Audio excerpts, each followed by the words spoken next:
Сегодня у нас с вами серьезный вопрос.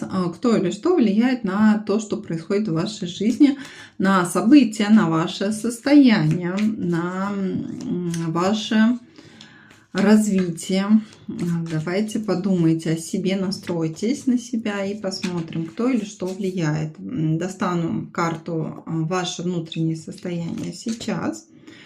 Кто влияет, к чему это приведет? Ваше внутреннее состояние, пятерка жезлов. Здесь карта, конечно, конкуренция, она не такая жесткая, здесь не карта борьбы, подстав и так далее. Все-таки здесь все достаточно прозрачно, открыто. Карта максимально открытая. А здесь в целом, да, вы пытаетесь кому-то что-то доказать, в каком-то, может быть, своем коллективе рабочем, возможно, в отношениях у вас тоже какое-то противоборство происходит. И, знаете, кто здесь круче, пытаетесь выяснить, пытаетесь понять.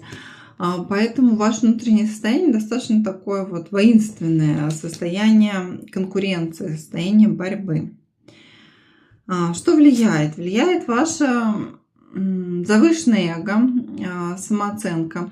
Здесь, знаете, как вот, может быть, влияет и какие-то события по башне, да, разрушительные.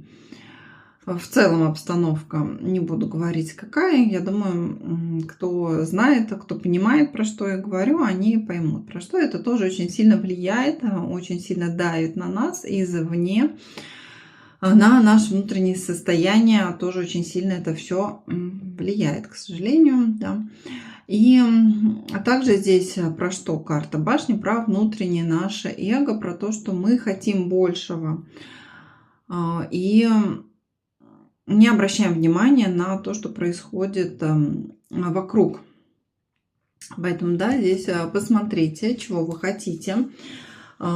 И вот эта карта конкуренции, конечно же, да, она говорит о том, что вы чего-то хотите большего, но подумайте, что сейчас важнее и главнее. Здесь есть какой-то внутренний конфликт.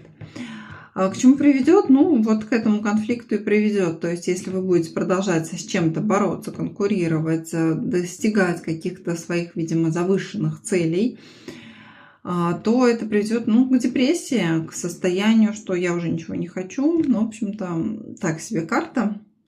Карта про состояние внутреннего раздрайва, депрессии, ничего не хочу. Если у вас какая-то сейчас сложная ситуация, то я буду рада вам помочь, подсказать. Приходите на консультации. Записаться можно через Telegram, Макс, либо здесь в комментариях оставить